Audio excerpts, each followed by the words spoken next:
Alhamdulillahi Rabbil Alameen wa sallallahu wa sallam ala Sayyidina Muhammadin wa ala alihi wa sahbihi ajma'in.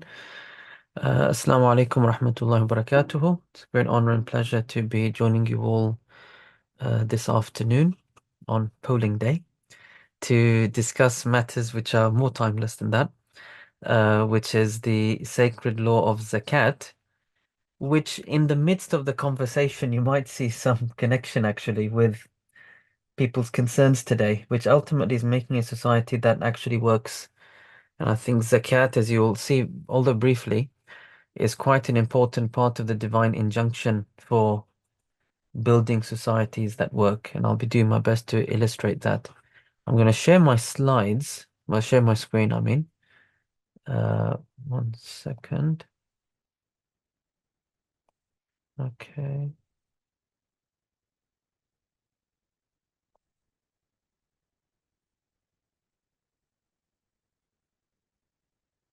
So what I'm going to be talking about for the next approximately 35 minutes, and I will be talking a little bit fast just so we can make time for Q&A as well.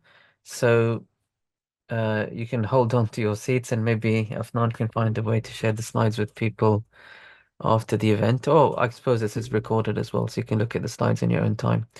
What we want to cover is enough to make you understand why we have a zakat in Islam, what zakat is, like the nuts and bolts of it as an institution, and then something of the details of calculating. So this will be an educational workshop where you learn, and you might want to rewatch it again, just really the details of calculating so that you really, it's demystified, if you like. And something about what you can do to promote zakat as well and why you should want to promote it. So these are just, again, the headings through which we're going today. I'm going to start with maybe an odd place to start, but it's just that although we're going to be discussing how you can understand zakat and how you can calculate zakat, I'd like you to think about how you can help others do the same. The first four bullets here are snippets from hadiths, all of which discuss the virtue of educating others, giving others a path towards good practice and guidance. Whether it's the instruction to convey the prophetic teaching, bullet one, whether it's the fact that after a person leaves this world, knowledge that they've taught actually continues on as a source of rewards for them, which is bullet number two, or the fact that the whole universe appreciates the one who teaches the good, because the good, which is another way of referring to the teachings of our Prophet sallallahu alaihi wa alihi wa sahbihi wasallam, he is the good and he taught the good, and the good is something which brings harmony and wholesomeness in the world. And so we believe the world appreciates the one who brings the sunnah to life, including the fish in the sea, in the words of our Prophet, As-Sadiq al-Masduq, the ever truthful one. May God bless him and give him peace. The fourth bullet is about the fact that our religion, if you want to summarize it in a word, what is Islam? In this one hadith, in a word, it's wanting good for others. Nasiha. The prophetic statement is Adinun Nasiha. The religion is sincerely wanting good for others. Um, so just have a think about this. And amongst the greatest goods that you could do is to tell people about the rights of wealth, the rights of the needy, and what it means to build an equitable society. And that's the topic of zakat. Even if you're not a scholar, as long as you're connected with scholars, uh, you can be empowered and you can be a force for good and a force for learning. We have a landing page here for Zakat Champions, which is a place you could share your email and access resources that could help you educate, including this slide presentation I'm using today. And maybe my colleague here can share other contact information as well when the time comes. Let's get into zakat very briefly. Why do we have a zakat in Islam? I like to focus on three things, and it's not at all exclusive. The first is that the word zakat is an Arabic word that means purification and growth. Why does it mean that? It's because as a year passes over your wealth, it's no longer all yours. A part of it is the property of the needy. If you don't give them their share, then your whole wealth is polluted because you're eating what's not actually yours. And so you purify your wealth and you bless what you enjoy with your wealth of food and clothing and shelter by giving the zakat. You benefit from the purification. Second thing about zakat is it's an Arabic word that means growth. Uh, and the idea there is that Allah and His Messenger have promised that when you spend for the sake of Allah, He just gives you more. I mean, there's no, because you can't be more generous to Allah than He is to you. That's not conceivable. And that's why charity is actually called a beautiful loan in the wording of the Holy Quran, because He'll always give back to you better and greater, more beautiful. And so the meaning of zakat is every beautiful meaning of charity in Islam. You benefit, you prosper, you are blessed, and you increase in every good. So the beneficiary of zakat in the first instance is actually the giver. The second thing about zakat is that although the rules of zakat were taught in Medina after our prophet migrated to Medina, sallallahu alaihi wa alihi wa sahbihi wasallam, what was the Quran talking about before that migration? More than half the Quran, just over half the Quran was revealed in Mecca. And there are no rules of zakat that we're going to be learning today. So what was all that about? Well, what you'll notice is in the Meccan Quran, very early on, the Quran comes really strongly and clearly with a message of what we call today social and economic justice. The Quran speaks frequently about orphans, about refugees, Ibn Sabil, or about the needy, the miskin. And it comes with really clear messaging that if you are not there for the downtrodden, God will ask you about this on the day of judgment. It's not enough to look after yourself. And that's a recurring Quranic message. So you get this sense that this message, right from the beginning, right in its essential blueprint, was a concern for economic justice. So don't think of zakat or charitable giving in general as an add-on in Islam, something we do on the side just to get a bit more points with Allah. It's not like that. It's actually part of the essential blueprint of the Quranic revelation. Finally, when our point number three, when our Prophet sallallahu alaihi wa alihi wasallam, when he migrated to Medina, he laid the foundations for Islamic civilization. And he told us that Islamic civilization is built upon five fundamental principles, or the five pillars of Islam. These five pillars, testifying that there's one God and Muhammad is his messenger, sallallahu alaihi wasallam, praying the five prayers, giving zakat, fasting Ramadan, performing the Hajj, these five. We often think of them as pillars in our individual and personal practice, but they actually are a bit more than that. These are pillars in how we come together to form a community of the faithful, the Arabic word for which is ummah. So if you look at, for example, prayer is, I contend, Islam's greatest social institution, because prayer is something for the sake of which we're told to pray in a group. Prayer is something for the sake of which we're told to establish these mosques, which I believe are Islam's greatest institution. Mosques, what makes a mosque is just that it's a space of land dedicated to Allah that no human being can claim private and direct ownership of. And so what the mosque therefore does is it equalizes a community. It brings them together. It tells them that actually beyond your ethnicity, beyond your economic status, beyond your colors and languages, there's something else that brings you together in these walls, and that is that you belong to Allah and His Messenger. Mosque creates the sense of ummah, that you are part of a faith family brought together by iman, by belief in Allah and His Messenger. That's why wherever you find mosques, even in Great Britain, wherever you have established mosques, you'll find the entire community is fashioned around it. People start living and moving near the mosque. You get halal meat restaurants, you get halal butchers, you get charity projects, you get Quran clubs for children, you might get other sort of social and study clubs for women, you might get something else for the elderly. An entire ummah is anchored by a mosque in its midst, even if some people don't enter that mosque. So that's what I want to indicate, that these five pillars form ummah, form the sense that you're part of a community of the faithful. Ramadan, if you look at the other pillar, is a time when we eat together more than any other time. It's a time when we fill our mosques more than any other time. So again, it's a social communal energy. Hajj is a time when you travel to worship Allah amidst the global ummah, to see yourself as part of a transnational, transglobal community, single community of faith. The first pillar, testifying, is also communal because you testify orally in front of some of the community that you also believe. that Allah is one and Muhammad is his messenger, sallallahu alaihi wasallam. Uh, so that is, and no one can keep you out. That's your joining this community. The and it's in this notion that these five pillars are forming a community of the faithful. Is how we have to think about zakat. So zakat is not charity in general. Zakat is a specific institution which works along with the five pillars to form a faith community. And that's why there's two constraints in zakat that will help us think about how zakat works. The first is that zakat is paid to Muslims. Zakat is not charity in general, which is for all people and all animals as well. Zakat, charity in general is for every living creature. But zakat is a specific institution paid to Muslims. Why?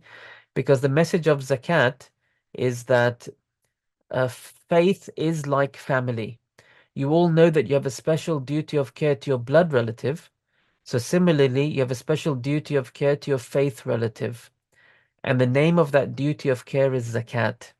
A second constraint of zakat is that it's meant to be paid in the area in which you live.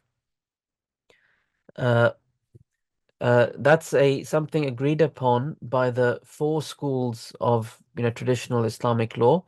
They only debated over whether this was a fard, a duty, or a sunnah, a strong recommendation, but they all agreed that, and they disagreed. What if there's greater need outside of your locality? What if there's relatives outside of your locality? So they differed on some questions, but they agreed on the premise that zakat in its essence is localized to your community, essentially to your city. Why is that? Because zakat is meant to create within each of us this sense of responsibility. I am responsible for the Muslims who live near me.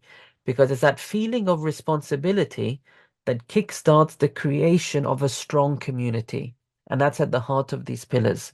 So zakat is about feeling that we must have in every city, in every locality where we have Muslims, people we can trust to tell us who are the Muslims in our area. Are their needs being met? How can we help them? Zakat will force us to create networks of care and solidarity. That's at the heart of building a strong community. Why is strong community so important? I would claim that the entire sacred law of Islam is about building strong communities of the faithful because our Prophet said, Sallallahu Alaihi Wasallam, the hand of Allah is with the group. And he said, Sallallahu Alaihi Wasallam, when a person is by themselves, the devil is with that person. But when there are two people, the devil is further away. The idea is that when you experience faith in community, you remind each other, you strengthen each other, and you help each other across the finish line. And that's why the sacred law, all of it is how do you worship Allah, not alone, but in ummah.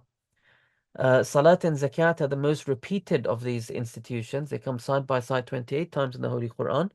Why? Because Salat brings together a community and space, and Zakat says now you have to look after each other. So to conclude, there's three things I want you to think about why we have Zakat in Islam. The first is that it's the giver who's the initial beneficiary. The second is that care for the downtrodden is of the blueprints of this revelation. And the third is that zakat is one of five pillars whose purpose is to really form this understanding of a community of the faithful. Once we've looked at that, let's jump right into some of the rules. What is zakat? This is your basis now to understand how zakat works as an institution. I'm going to be answering five questions. The first is zakat paid on all wealth? And the answer is no, zakat is only paid on growing wealth. What does that mean? The rules of zakat are designed to make zakat easy and not a burden. And zakat cannot be depicted neither as income tax nor as wealth tax. Zakat should never feel like you're losing an arm or a leg. It should simply feel like you're cutting your hair. What's the difference? When you cut your hair, you don't feel the pain of that loss because you look trim today and you know you're going to grow back your hair tomorrow. And so that's what zakat is like. It's on those forms of wealth which all year long we're trying to grow, not on fixed assets. Forms of wealth we're always trying to grow. So if you take something away, you don't feel the loss because you know that over the year your economic activity will fill that void again. Minimizes the burden, makes it manageable. So that as many people as possible take part in zakat. That's the power of zakat. What's an example of growing wealth? Well, there's only three actually in our sacred law. These are the three basic traditional classical human economies. One is animal herding. So animal herders, they roam the land nomadically, typically, and they want to feed the animals so that they breed. And as the head of their cattle or sheep or their flock grow, they become wealthier. So they're told, you've had 30 new babies this year. You'll have more babies next season. Just give one to your neighbor. You won't feel the pain of that. And then your neighbor enters the economic ladder. They become animal owners. So you see the idea of growing wealth. It's something you're trying all year long to multiply. If you take something away, you shouldn't really feel the burden, and you get your neighbors on the economic ladder in that example. The other example of a growing economy is agriculture. There's no zakat on farm land, there's no zakat on the homes of farmers, but the new produce is new growth that they're trying to bring about every season. And so this new growth, give a percentage to your neighbors. They don't have land, they can't farm like you, and you have got all the rest of the produce to yourself. And every season you have produce. You shouldn't feel the pain of that payment. Our economy that we inhabit is what I call the trade and services economy. In our economy, each of us, everyone you meet on the street, is engaged in economic activity for one single purpose, and that is to grow in the medium of exchange, which is money. So in our economy, the only growing wealth is money and what is money like. And that's basically only four things: your money, your gold and silver, because these traditionally have acted as money, and your trade stock, which means anything you bought to sell. Anything you bought to sell, could be hijabs, could be books, could be computers, could be cars, is a liquid asset for the trader because they bought it to look after it so they could sell it to make more money. So this is like money for them, for the trader. There's only four things that have zakat in our economy: your money, your gold, your silver, your trade stock. I'll do some details about these in a little bit. I'll go later in the presentation into modern instruments like shares, like crypto, like pensions. And I'll show you that modern instruments only have zakat if they contain one of these four or act as one of these four. So really it is four that we're looking at. Money and what's money like. Now, how much do you have to own? The Prophet sallallahu alaihi wasallam, he laid out a minimum threshold of wealth, above which, if you are above it, then you become a zakat payer. If you're beneath it, you become a zakat recipient. And he laid it out for every economy. In our economy, the trade and services economy, he laid it out in terms of gold and silver coins: 20 gold dinars or 200 silver dirham. These were of the same value in his time, sallallahu alaihi wasallam, but over time there was a disparity. The nisab, if you measure it in terms of 20 gold dinars today, is about £4,500. If you measure it in terms of the 200 silver dirhams today, that's equivalent to about £400. The difference is about 10 times. Which of the two should you use to measure if you're rich? There's actually quite a live debate on this among scholars. We at NZF, and certainly in this presentation, I'll be using the silver or the lower nisab, which to the best of my understanding is the preferred position of many UK scholars, which is why I present it. And what was I about to say? Uh, uh, which the reason why this has been preferred traditionally is that traditionally it was felt that the lower nisab is better for the poor because there's more zakat paid. So online, I'll show you where you can find both measures of nisab. In my presentation, I'm following the lower measure, which is approximately £400. What makes you a zakat payer then is when your money plus your gold plus your silver plus your trade stock minus debts and liabilities you owe others. If the final number is above a nisab threshold, then you become a zakat payer. Uh, Very good. When do you do this calculation? You do it not every day. You only have to do it once in a year.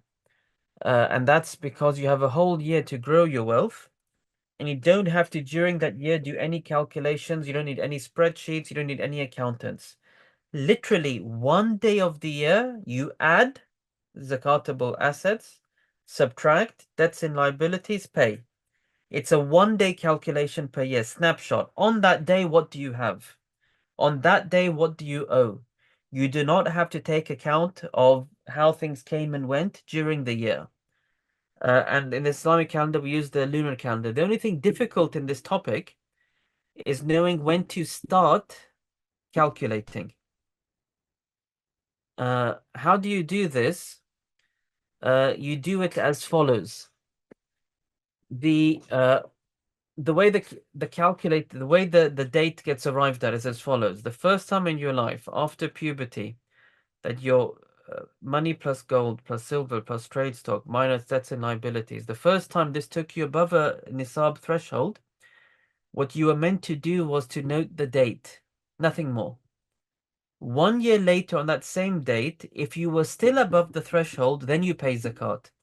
2.5% of what you're worth on that date. Money plus gold plus silver plus trade stock minus debts and liabilities. And then you don't do anything else till the next year. Are you still above the nisab? 2.5%. Next year. Are you still above the nisab? 2.5%. So that's your date for life. Unless 1 year on that date you're below the nisab, in which case you lose the nisab, you don't pay zakat and you lose the date. And you wait till you next cross the threshold, note the date, and then 1 year later, if you're still above the nisab, then that's your new date and you start paying 2.5%. That's how the calendar works. Many of us might not know our date because we start learning about zakat later in life. My advice to you is just do your best to estimate. So if you have a stable job after university, maybe it's the time you had your first paycheck is your zakat date. If you're a boom to bust business person, then maybe it's the last time you went from bust to boom. If you're someone whose parents have always had savings in your name, you know, cash investments, gold as a child, then maybe it's just the date that you hit puberty, for example. So just have a think about it, jog your mind, and then estimate. This is the right thing to do. If you really can't do that, then you can pick one date arbitrarily. There's no notion that zakat is due in Ramadan. Zakat is due on your zakat date. If you want to pay in Ramadan, there's no harm in that because if you want to pay in Ramadan, it's like a prepayment. What you're actually doing is you're estimating in Ramadan what you owe, and then you pay it because you want the blessings of paying in Ramadan. And then when you come to the actual date, then you'll know what you actually owe. If you underpaid in Ramadan, then you can top up. If you overpaid, you can carry the extra over. So you can pay in Ramadan if your date is later, but really it's an estimate because it's only on your date that you'll know actually what you owe. Now, does zakat time out? The answer is no. And what I mean by this is if you haven't been paying zakat in the past and now you've learnt about zakat, you still owe the zakat of the past because it's the wealth of the needy. It doesn't belong to you. My advice to you, if this is your case, is don't worry too much about the past right now. Just sort out the present. Learn the rules, figure out your date, know when you last crossed the date, pay the zakat of it, figure out when you're next going to cross the date, get ready for it. And then look back, take an estimate, going backwards on your date, on what zakat you've missed from the past, and then make a plan to pay it out. And it can be as easy as a £10 a month direct debit. You don't have to treat it like a burden. Finally, can anything you pay count as zakat? And the answer is, well, there has to be an intention that this is your zakat. This intention could come at any point within the process before the recipient has consumed it. Can somebody else pay your zakat for you from their money? The answer is yes. And this happens in families. Spouses might pay the zakat of spouses, or in businesses. Partners might pay the zakat of partners. This is fine, as long as the person whose zakat it is has approved of that payment. They know about it and they accept it, because that what counts as their own intention. If somebody pays a zakat for you behind your back, it will not count as your zakat. So there, my friends, are 5 zakat principles. Is zakat on all wealth? No, it's on growing wealth. In our case, it's money, gold, silver, trade stock. How much do you have to own to pay it above a nisab, which I'm going to approximate to £400? When do you pay zakat? You pay it on your date, which I've showed you how to find. Does zakat time out? The answer is no. You always owe it. And the last one is, can anything you pay count as zakat? We say, no, you have to have had the intention. Now some nuts and bolts of the calculation, and then we're done. I'm going to be looking at the following questions. Excuse me. Very good. What's the formula? We've heard this a lot today. Money plus gold plus silver plus trade stock minus debts and liabilities. If it's more than a nisab, 2.5% of the final number. Very easy. What about money? Really easy. All of your money, just add it up. Could be physical, could be digital, could be in the bank. If it's in different currencies, my advice is convert it to a common currency so you can add it to the calculation. Um, if it's money you've earned and spent during the year, don't worry about it. Just worry about the money you have on the date. If it's money that people owe you, that's the only tricky thing here. If somebody owes you money from a loan that you're expecting to be paid back, but you're waiting, or from the sale of a trade item you've sold and you're waiting for the payment, these two things are technically your money, but not in your hand. So you do owe the zakat on them, but because it's not in your hand, you've got two options. Option one is you just pay the zakat on them. Uh, and the advantage of this one is that when you finally receive the money, let's say it's a 3-year loan, when you finally receive it, you've already paid all the zakat of it for all the 3 years. You can just put the money away, like you've taken care of the zakat. The other option is, which you might prefer if it's a large sum, is you don't pay any zakat on it, the money that's owed to you. You just take a note of it, year 1, year 2, year 3, I owe the zakat of this money. Then when you finally receive the money, you calculate whatever, let's say it's a 3-year loan, the 3 years worth of zakat from it, pay it out and put the rest away. So you've got two options on money that people owe you. If it's gold and silver, scholars agree that there's zakat on gold and silver items, but they disagree if there's zakat on gold and silver items that people use, like jewelry.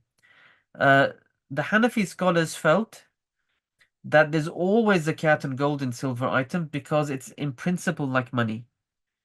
Always. Other scholars felt that now that you're using it like jewelry, it's no longer a money-like asset. It's more like a fixed asset. And so they said, in this case, you don't have to pay the zakat on it. We typically teach both positions and let people choose what suits their understanding in practice. If you are going to pay zakat on jewelry, then know that you only have to estimate the value of the gold or silver, not the workmanship and not any precious stones, just the metal. And what you owe is what we call the scrap gold values, what a jeweler would pay you, which is a bit less than what the bullion value would be online. And our online calculator helps you figure that out.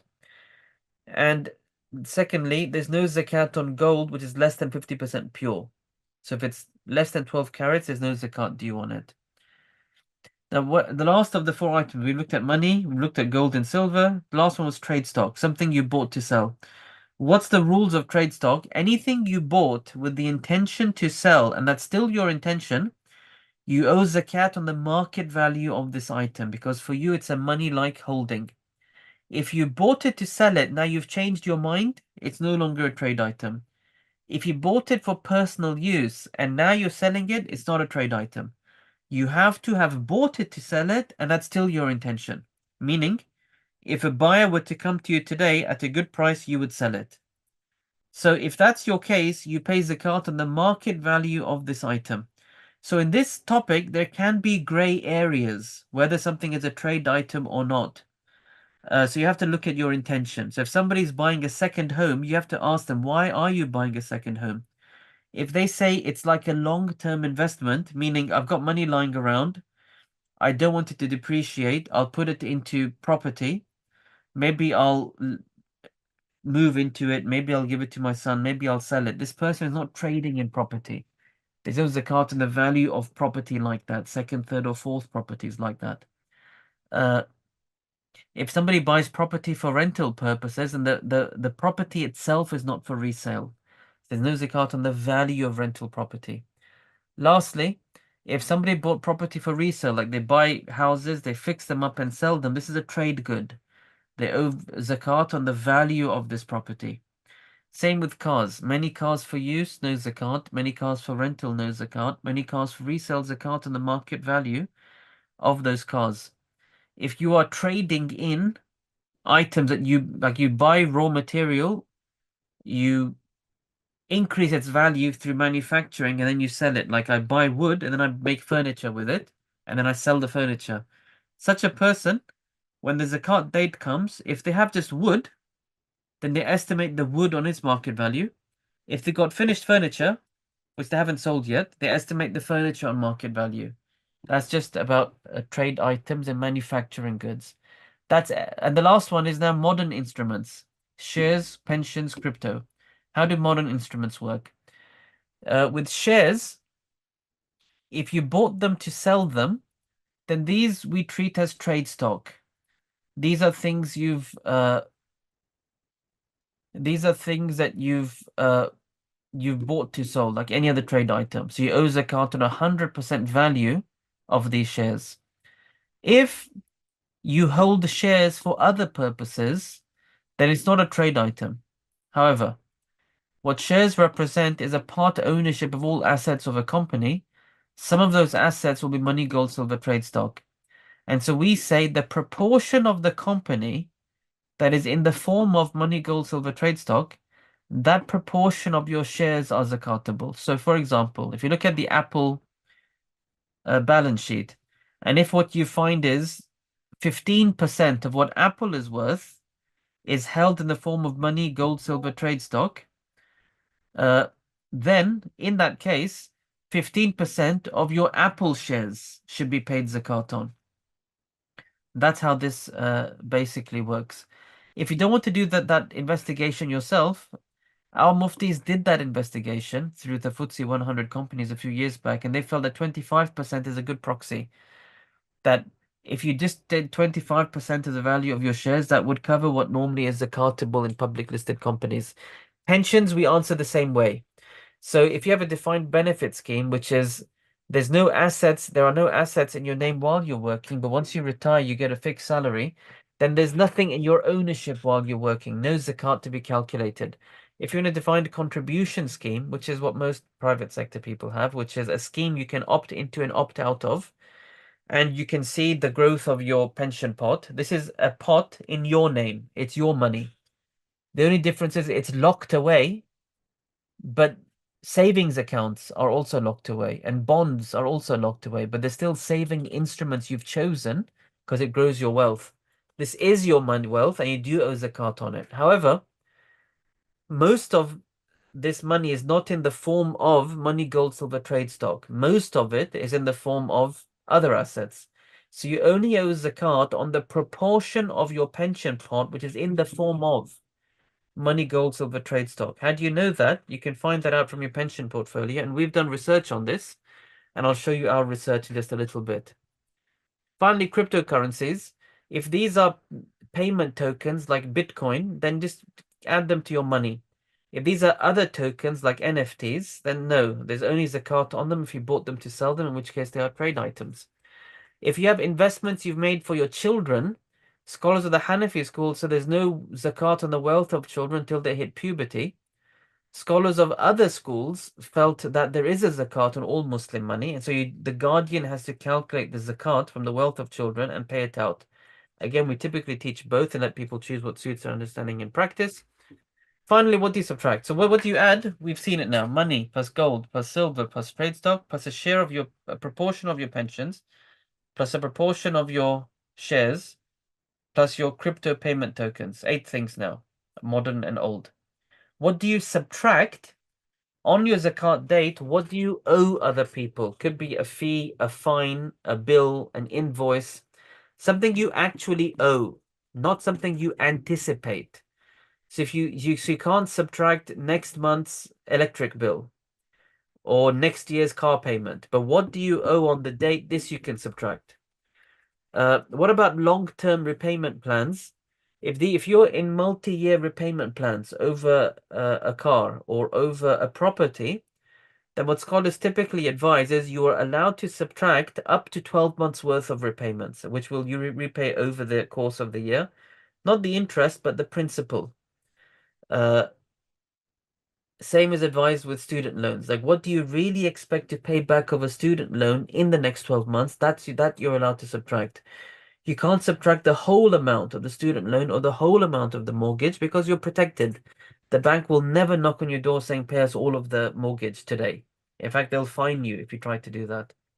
So that, my friends, is everything. And you might have felt, you know what, that was too fast. I didn't catch anything. It was too much information.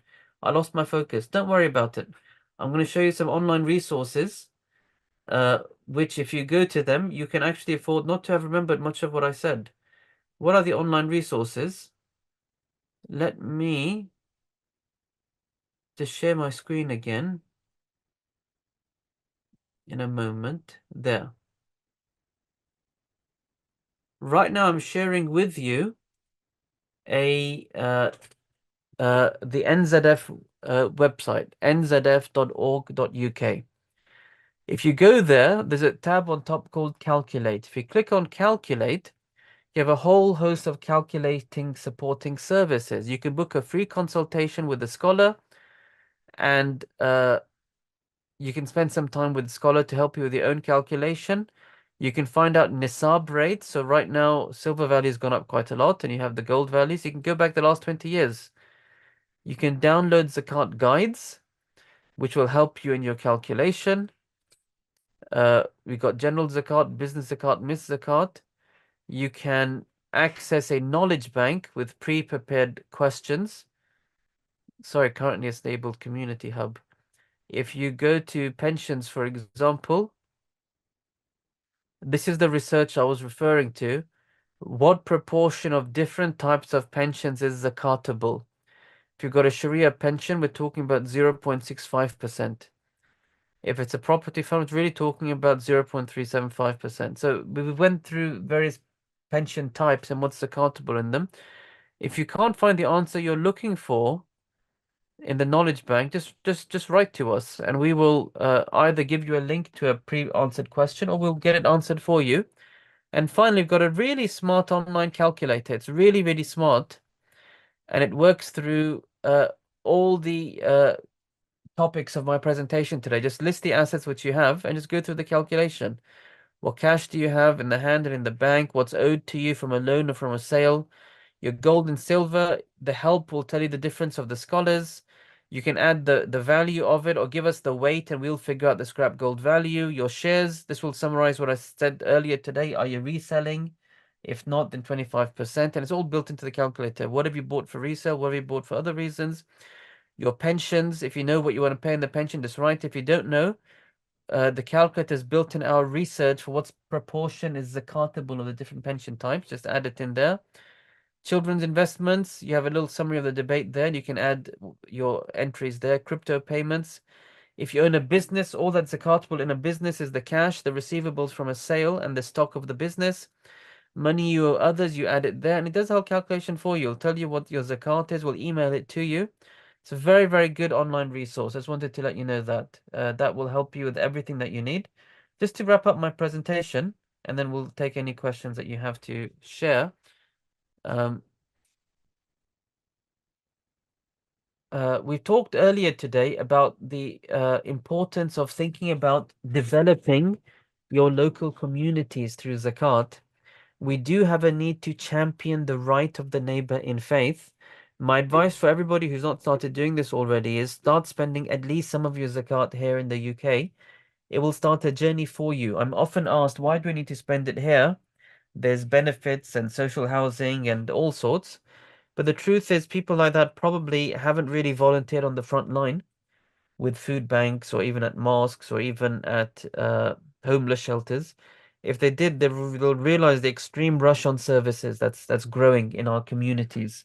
So spend at least some of your zakat here and start a journey of learning about your own community here.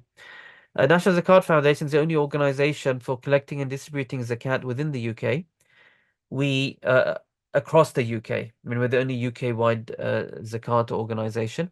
We help people in three main areas: cash grants for basic expenses, housing support to secure shelter, and training to secure employment. We have a number of services to givers, including this heat map, where you can see what zakat was spent and distributed in your area. A zakat live tracker, which will email you when your zakat's been paid. We have a worldwide mission. So we have an NZF in Canada, Australia, Netherlands, New Zealand, Australia, and growing. This is old data, but we haven't really moved the dial on this. Muslims are the most impoverished faith community in the UK. This is data from 2022 October, the Muslim census, where we saw that 1 in 5 Muslims said they use a food bank, 1 in 3 said they skip meals to pay bills. I think 65% said they went into debt to pay bills. 2022, an application to NZF for help every 40 minutes. Last year was every 20 minutes. This last Ramadan was every 3 minutes. So we're seeing a rush on our services growing year on year. The final thing I'll say is that you'll all know people who don't know much about zakat. And so no one will be able to educate people that you know as well as you can. So I'm going to just invite you all. Why don't you also join the movement to build and develop our local communities through zakat? If you contact us, and one option is to go to this landing page where you can access our resources. Uh, we'll give you information that you can share. We'll support you to organize a workshop like this one. We can help you help others apply for support. We can help you fundraise as well to develop this work as well. Thank you very much for your time, and happy to take any questions. Jazakallah khairan, Sheikh, for that amazing presentation. For all of our viewers that are new to the channel, I'd just like to ask everyone to subscribe and to like the video. It really helps us and it allows us to continue to push out events and webinars and information like this. And inshallah, as Sheikh mentioned, we can all become Zakat champions one way or another. I'd like to hand over to Brother Muhammad, who's got a list of questions that have been asked through our YouTube chat, as well as questions that were emailed into us and through our TikTok and Instagram. So over to Brother Muhammad. Uh, that was very informative, Sheikh. And I just wanted to say I really enjoyed your analogy of haircutting, but that was perfect. It shouldn't be so heavy on the burden of the shoulders, but it's more like you can, regrow your hair. It was perfect. Some There are people several can't questions. regrow their hair, unfortunately. I'm not the right person for the analogy. Inshallah, we will go on to the questions. So the first question is, in the case of tipping Muslim workers, does this count towards sadaqah? First of all, definitely sadaqah, because you're doing good to a human being. So 100% it's sadaqah. Can it count as zakat? Yeah, it can count as zakat as well, because a tip is not owed to somebody. Interesting. You can't pay off your liabilities through zakat, meaning I have a contract with somebody, they did work for me, so I paid them and I count that as zakat. You can't do that because you already owe that money. Mhm. Zakat is what you don't owe to somebody, and you give it to them because they're a Muslim in need. And so a tip is something you don't owe. So if the person is genuinely in need, you can give them a tip intended as your zakat, and it will count. And you don't have to tell them it's zakat or call it zakat. You can just say, here's just something extra for you. If you feel that they're a Muslim in need, then this will count. Second question, Sheikh. What is the ruling for giving zakat for helping someone out financially for Hajj purposes or mortgage or loans? So the bottom line is just this much. If it enters your heart, the person is a needy Muslim, you can give it to them. And it's not on you what they do with it, whether they use it for Hajj or use it for a mortgage or use it for whatever. The thing that concerns you is, are they a Muslim in need? How do you establish need? You do not have to ask them for bank balances and statements and all these complicated things. We do that at NZF because we are if you like, an impersonal charity. We don't know people in a relationship way. So we need some demonstrable way that we've vetted recipients, because we represent the trust of givers as well. So we do ask for paperwork to vet people for zakat eligibility. But if you're giving it as a private individual and not via a charity, all you need is to feel, based on what you know about a person, that most likely the person is a person in need. And what does it mean to be in need? A simple approximation is that they're struggling to get by on their basic expenses. A more precise definition is your estimate of what you know is that their surplus holdings minus their liabilities Mhm. would take them below a nisab, not by calculating or counting. It Mhm. is your sense that if you looked at what was surplus of their holdings, if you looked at what they owed others, Mhm. they would not become zakat payers. With your guess, again, not by calculating, from what you know about their situation. Yeah. So whether you do it this way, or whether you just simply think they're struggling to get by on basic expenses to get by, then they're Muslims in need. And then you can give them zakat. And if later on your estimate was wrong, actually you learned that they don't have this level of need, it's still a valid payment, as long as you believed it at the time, to the best of your knowledge. Mhm. And following on from this, say for example, the person cannot pay all in one go. Is it recommended or is it permissible to pay in installments? It's absolutely fine to pay in installments. My only advice on that, if you're paying in advance, like Yeah. I'd recommended in Ramadan, if you want to pay in Ramadan, it's fine, but treat it as a prepayment, meaning you're paying for the upcoming date, Mhm. and you'll know on the date what you actually owe. If you're paying in advance, there's no harm in paying monthly, just direct debit style, for Mhm. example, no harm. If the zakat is already due, then Is it good to divide it over the year? I would recommend not to unless you have some reason, Right. because it's already due, and most of us give zakat through charities. Mm. Charities themselves have to sit on it for a bit because they might have to put it into a project, they might have to wait for the right people to come, so they're not going to in that instant give it. So if you also delay and they also delay, then it's quite a long delay between your zakat reaching its rightful owner. Mhm. So if your date is due, and especially if you're giving through a charity, then I don't recommend delaying if you don't have a reason to. Mhm. Better thing is just to get it out. If you're giving zakat by yourself, meaning you want to find people yourself and give it hand to hand, that's fine. Mhm. That's a reason I can understand why you would delay a little bit, because you want to investigate. Mhm. You want to find the right people. Maybe you want to wait till you go to your village, on holiday, and then you'll find people. This is a reason. This makes, I can understand this. Mhm. But not that the date has come and you still want to divide it up, unless you have some actual reason to make you do this. Right, right. There is a very interesting question that is running through the questions that were provided on YouTube is many people give zakat to their home countries rather than the city they live in. And I understand from your presentation, you said focus on your locality, which makes a lot of sense. What's your opinion on this, as in sending money back home or to a crisis internationally, for example? So what I'd say is as follows, right? Our sacred law, where scholars have a disagreement, that's a source of mercy. We've always believed that. Yeah. So some while all scholars agreed of this essential localizing nature, they've disagreed on questions like this. So if there's a greater need overseas, some scholars say it's better to help the greater need. Some say it's better still that it's a duty to help your local need first. And some scholars say you're allowed to help overseas as long as some of the money is going to local need, which I'm personally fond of that way of looking at it. The bottom line is we don't have to enter into a fight or an either or Mm. sort of zero-sum Mhm. discussion here. Mhm. All we have to do is educate ourselves that there is a right that Muslims near us have because they're near us. Yes. So how do we organize ourselves to see to that right? Mhm. After that, if an individual feels my heart is being pulled, I want to help these people in wherever, Mhm. then that's fine. That's between them and Allah subhanahu wa ta'ala. If they genuinely feel it's their best payment, we don't have to fight or stop them. Yeah. But if you have to educate the community about the right of the neighbor in faith, and that we should at least start thinking about some contribution here, and start developing that. Mhm. Amino, do you have any questions? Yes, Sheikh. I received a question on Instagram, and it was regarding the reason why zakat can only be given to Muslims. Because I know this is something that people have asked me in the past, but I would hope you could give for example, the wisdom and the reasoning why zakat can only be given to Muslims. Yeah, so over here, what I would say is as follows, and I've tried to hint at it in this presentation, which is that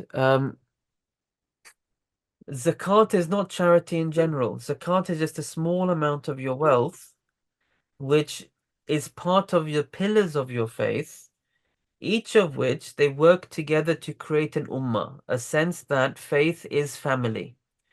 And the reason for that is that this is how you preserve faith. The strongest thing we can do to make being a Muslim easier in the next generation is we invest in our ties and our institutions in the current generation so that the next generation will inhabit communities which are more nurturing than we've inhabited. That's all. So it's a da'wah. It's a way to preserve faith. It's a way to make saying La ilaha illallah Muhammad Rasulullah sallallahu alaihi wasallam, that word, it's to make it meaningful here in this life. Because Iman, the Arabic word for faith, literally means to enter safety. And so people find the safety of Iman in the next life, but they're also meant to find the safety of Iman in this life. And that's by building communities that count, that are there for each other. Zakat is part of that logic.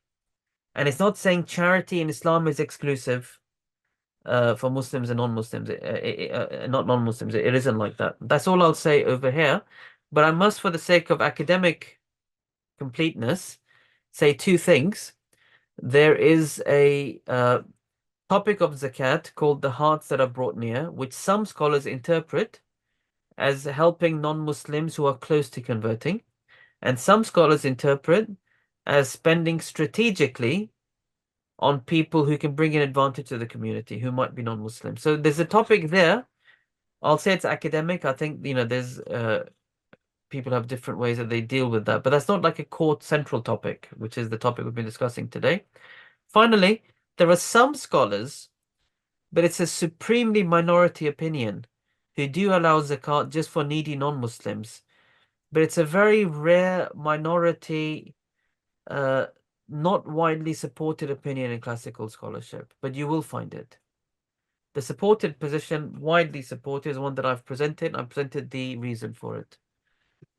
Jazakallah, Sheikh. We've got just under 10 minutes left, but we do have quite a few questions. So if I want to hand it back to Muhammad, we'll continue the questioning. Thank you very much. Just a handful of questions left. One of the viewers is asking, say, for example, you have £10,000 in savings, but you know that every month you have £2,000 going out of those savings. That £10,000 you set aside, does this mean that you don't count it towards the zakat, or because it's going out 2,000 every month, or what's your view on that, Sheikh? Yeah, so you'll find more than one view on this, but the most popular one, which is one that we teach at NZF, is that whatever you are holding in the asset class, which is in the form of money, gold, silver, trade stock, on the date you owe a zakat on it. And the only thing you're allowed to subtract are liabilities which are due, like I said, invoices and fees and bills, not the fact that you might need it for something in the future. Right. That's what we say. Some people ask, they're sitting on a large amount of money because they're saving up for a house, then people like that, one thing they can be advised to do is just to transfer it to another asset class. And there's interesting products, savings products, where you can transfer it out from being money and out from being gold in a low risk investment. There's no harm in that, and then you don't pay zakat on any of it. Right. Another question following on: who are the groups of people that we should be giving zakat to, and what constitutes the difference between the poor and the destitute? So it's a two-part question. People you should be giving zakat to, like I said, in brief, it's needy Muslims. Yes. Beyond that, we should start really thinking about needy Muslims in our communities where we live so we can support them. Beyond that, scholars recommend something. In large projects, it's hard to prioritize, but they recommend seeking out, for example, people who are righteous. They recommend, for example, seeking out people who are doing good in public service. They have recommendations like that. If you are running a large project, then you can start thinking about other categories within zakat. As for the difference between the needy and the destitute, I would say this is an academic difference. And what I mean by that is the Quran uses two words, faqir and miskin. Scholars have a debate about which of these is the absolute destitute who owns nothing, and which of these is the one who owns things, but not enough to make them rich. What our scholars say is, why did Allah mention both? It's ultimately to remind you that zakat is not just for the dirt poor and homeless. It's this whole range, from the dirt poor homeless to the one who has things but is struggling to get by. That whole range is the zakat recipient. So it's not that you must single out some of this and some of that, although the Shafi'i scholars say you should try and have a bit for both. But most scholars that I'm aware of, they don't say you must have some dirt poor and some slightly poor as a balance. It's a range of what it means to be in need of zakat. Interesting. There was one question here, Sheikh. What should we do if we are considering investing in a charity abroad? For example, setting up a direct debit to fund a children's orphanage or a water well. Are there any specific rules that we need to be aware of in accordance to zakat? Well, if you're doing this as a charitable payment, it's a wonderful thing to be doing. So just do it. There's no harm. If you're doing it because you intend it as zakat, then you just want to make sure that the people you're entrusting with this money understand the rules of zakat, have some sort of zakat policy and they're managing it appropriately. Because in and of itself, building a well in and of itself is not a zakatable payment because a well is not a person in need. Running an orphanage, if it's directly doing nothing more than paying orphanage bills, it's not in and of itself, again, what zakat is doing, building communal ties, it's not directly doing that. There are ways that projects can structure these programs in a way that can be valid. So with the orphan program, they can say this money will go for an orphan, and then on behalf of the orphan, it's being spent on the project. There's ways you can structure it to make it valid, but you want to make sure that the organization is thinking like that. They're thinking about the rules, they have a policy, they have some oversight, and they found a way to structure this project in a way that makes it zakat eligible. Otherwise, on the surface of it, projects like this wouldn't be zakat eligible. So just make sure that they have provisions and policies and guidance. There's a very interesting question that just came in, Sheikh. Is zakat compulsory to be paid by someone who is mentally disabled or has severe learning difficulties? That's a very excellent question. So zakat, I've hinted at, but wasn't explicit on. Well, I did actually. I talked about adults, right? I said it's a duty on adults, according to the Hanafi scholars. According to other scholars, there's a zakat on all Muslim money, if you remember that. So insanity is like childhood in all of the sacred law. So an insane person does not have to pay zakat, just like they don't have to pray or fast, according to the Hanafi scholars. According to other scholars, there will still be a zakat in the wealth of the insane person, which the guardian has to pay. So just the same debate as we had on children's wealth.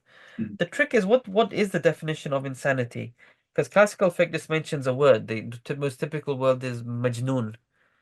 But modern terminology is so much schizophrenia, and then there's bipolar, and then there's this, and then we've got the whole menu of words of gradings of mental illness.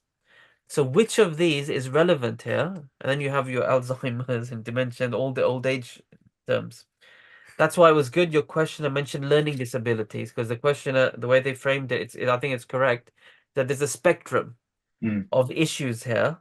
So at what point does it take a person out of being responsible? The best answer in my mind is to say that if the person in question is incapable of comprehending this topic, then they're not responsible. So for example, if you tell them there's a zakat that's due, if you tell them that it's due on their wealth, if you tell them they have to calculate something, and they just can't do that with you, they just can't understand what on earth are you talking about, and you can't reach that level of explanation, and they're not responsible. They have no capacity to understand. And so it's conceivable someone might not comprehend zakat, but they can comprehend prayer. And what I mean by that is, for example, they've never learnt about zakat. They're in older age. They're in the onset of dementia, and you can't get it through to their head. But prayer, which they've done all their life, they do comprehend. So that's why if you keep it really simple, anyone who's able to comprehend the duty, it's a duty you owe to Allah and you have to pay it. If they comprehend that, then they're responsible for it. Okay. In the instance, there's a very small question here. Do I have to give zakat on property, cars, and jewelry? It's a very simple. So it all depends. There is never a zakat on property unless that property was bought to be sold, and that's still the intention of the owner. Unless property has become an item of trade, a means for profiting in the property's value itself, unless that is the case, there is never zakat on property. If it's your personal holding or if it's a rental holding, there's no zakat on the value of property unless you're trading in property. And the same premise is applied to cars and jewelry. Same for cars. As for jewelry, there is always a zakat on jewelry if it's made of gold or silver, according to the scholars of the Hanafi school. And you pay zakat on the value of the metal in these because gold and silver is money-like. Other jewelry, other types of stones or other types of holding, there's no zakat on them unless they were bought to be sold as trade items. I think the ending of your answer there answered the next question, which was how is gold that you have in the form of jewelry considered growing wealth like hair? So so if I look at that, so again, this is the Hanafi scholars, but why do they consider it growing while others consider it a fixed asset? It's because You have to look back. Why is it in our traditional cultures that gold is always gifted, for example, to girls when they get married? For example, why is that? It's, as far as I can see, it's because gold is something, wherever you are on the planet, you can always liquidate it on a fair market at a fair price, and it is not treated as a second-hand good. It's not like a laptop, which loses value very quickly. Gold is always treated as a store of value, and you can liquidate it anywhere. Therefore, why did gold become so popular as jewelry? It's because it has a money-like worth. That's it. And that's how the Hanafi scholars look at it. It is always money-like. Whatever the form is, however you're using it, wherever you're wearing it. Some old Jordanian Bedouin ladies, they have these gold coins. Mhm. When they go to a wedding, they wear a necklace just with gold coins. So it's not even jewelry, it's literally just gold. So what is that? You're just showing off your wealth, but actually it's a coin of gold. It's not even fashioned. And that's the way that traditionally people have shown wealth, but it's with money. It's like wearing money around your neck. Mhm. That's how the Hanafi scholars look at it. It's not a bad way of looking at it. Again, other scholars looked at it as a fixed asset, like your clothing, and they said there's no zakat on it. So, Sheikh, you have answered all the questions. Thank you. I'll hand it over to Aminor. I have a question that just came in. Can zakat be given to family members who are destitute or poor? Family member, yeah, of course. Family are the best people to give zakat to, as long as it's not parents, grandparents, children, grandchildren, Okay, so spouses. no immediate family. Siblings are good, if you want to call Okay. siblings immediate. We can't go up and down. Is there So a reason for parents, that? children, spouses, because these relationships, parents, children, spouses, these are relationships which are so close. Mm. If imagine spouses, for example, you're meant to provide for your spouse anyway, for example, if it's a husband to a wife. So it's not really left you when you pay zakat to them and then you start eating it because you're in a shared house. Parents have a right to your wealth if they're in need, and you have a right to your parents' wealth if you're in need. It's like these are two close relationships. Same with children, that the wealth hasn't fully left you. Siblings are close, right? We call that immediate family, but you all know there's a bit of a separation. It's not normal just to show up and to feel that your sibling has to look after you the same way it might be for a parent or a child, you know. So that's all. So these immediate relations is just parents, grandparents, children, grandchildren, spouses. These you don't give zakat to. All other relations are the best people to give zakat to. Siblings, uncles, nephews, nieces, cousins. MashaAllah. Final question that's just come through. If a woman who may not necessarily be poor, but she's widowed and she has children, and the expectation is that she's going to struggle financially, is she eligible for zakah? And would that be a long-term solution to give zakah to her? Yeah, as long as she's zakat eligible today. So if today, for example, she's a widow, right? Let's say she's inherited a bunch of money, Hmm. then today she wouldn't be zakat eligible. She can look after herself. But if it's clear in your estimation she's struggling, then of course. Okay, Jazakallah Sheikh. I just want to thank you for your beautiful presentation and for answering the questions. I'd like to thank Brother Afnan for arranging this and for Brother Muhammad for hosting this webinar. For all of our viewers, I'd just like to request everyone to subscribe to the YouTube channel. It greatly supports our work. The zakat calculator that Sheikh Sohail and Brother Afnan mentioned is in the description of this video. And what we will do is we'll post the video up shortly onto the channel and I'll share it with Brother Afnan who can share it across the NZF network. If we have no other questions, which seemingly we do not have anymore, I would like to end the live stream and we look forward to seeing everyone in the next live stream, inshallah. Assalamu alaikum wa rahmatullahi wa barakatuh. Alaikum assalam wa rahmatullah. السلام